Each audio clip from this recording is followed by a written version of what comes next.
Donc, vous allez être une vitrine, vous serez maire, donc certainement, peut-être, hein, donc ça on ne sait pas, mais enfin disons qu'il y a de beaux espoirs pour que ça se passe. Une véritable vitrine que vous allez représenter pour plein de gens, plein d'espoir aussi. C'est peut-être ça le renouveau, non, que vous incarnez? Écoutez, je crois oui que des millions de Français placent en notre mouvement politique et en Marine Le Pen un espoir considérable de changement véritable par rapport à une caste politique finissante qui est en échec total, tant au niveau national, nous le voyons avec le Parti Socialiste, qu'au niveau local avec l'UMPS, en cours de reformation d'ailleurs ici à Fréjus. Nous voyons que c'est un système totalement finissant. Nous sommes là, nous, pour rajeunir l'équipe municipale, pour une équipe énergique qui va en terminer avec les échecs du passé. Tout à fait. Alors, les premières mesures que vous allez prendre quand vous allez être, si vous êtes maire, donc, qu'est-ce que ça va être? C'est les finances, c'est important, oui, les finances, oui, non? Absolument. C'est un grand plan d'assainissement des finances pour permettre à cette ville de réinvestir. Aujourd'hui, 80% de ce budget, c'est du fonctionnement.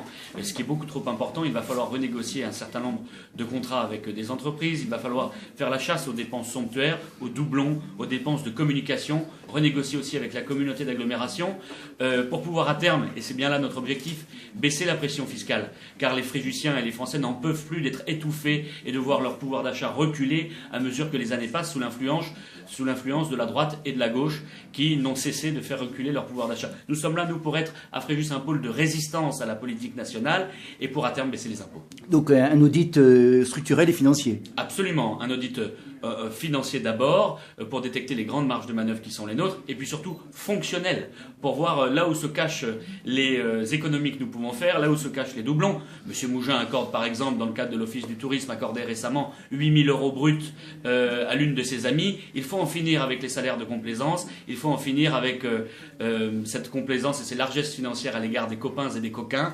Il faut le retour à la méritocratie. Et je crois que c'est ce que demandent les salariés de la commune d'ailleurs. La méritocratie, c'est essentiel.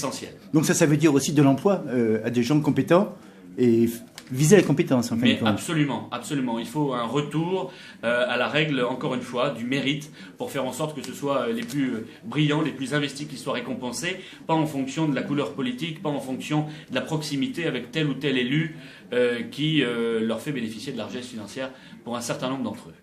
Alors, la culture, c'est important. On voit que c'est une ville médiévale. J'imagine que vous allez développer ça parce que ça fait partie du tourisme aussi. Et c'est le bas qui blesse actuellement, le tourisme. Absolument, c'est le bas qui blesse. Le tourisme est en voie d'effondrement à Fréjus. Ils ont bétonné les arènes de Fréjus alors que c'était une merveille du patrimoine de Fréjus, à coût d'ailleurs de millions d'euros versés par le conseil régional, entre autres, de Madame Dimeo Belkodja.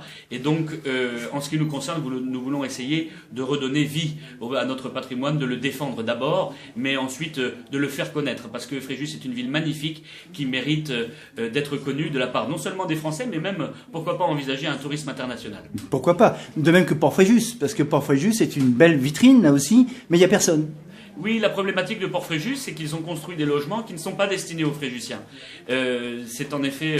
Et pas de boîte de nuit? Pas de boîte de nuit non plus, mais la problématique, j'y reviens tout de même, du logement est absolument cruciale et essentielle. Ils ont fait beaucoup de bétonnage à Fréjus, sans que pour autant les Fréjusiens soient satisfaits. Cela veut dire que l'offre ne correspond pas à la demande qui est celle des jeunes actifs, qui est celle des retraités. Et je crois qu'il va falloir réinverser la vapeur dans le sens des Fréjusiens d'abord.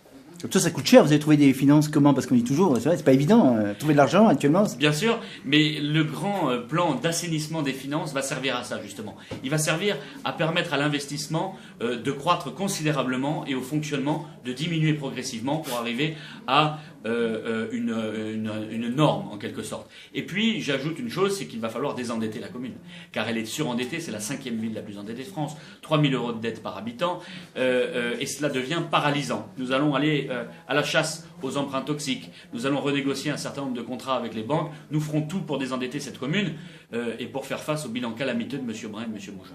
Alors la culture aussi, bon, le forum, il n'y a pas de... c'est du classique, c'est ça? Le problème Comment est toucher simple. les jeunes? Comment, voilà, qu'est-ce que vous allez faire pour les jeunes? Le problème est simple, nous n'exploitons pas les endroits pourtant formidables que nous avons pour faire vivre la culture provençale et la culture française, et même au-delà d'ailleurs. Nous avons une base nature formidable qui mériterait d'accueillir un certain nombre de concerts, de spectacles et pourquoi pas même de festivals. En tout cas, c'est mon projet. Les arènes de Fréjus, je vous en parlais, qui ont été bétonnées par M. Brun et par M. Mougin, qui ont accueilli, je crois, 10 dates de spectacles l'année dernière sur les 2 mois d'été, ce qui est délirant.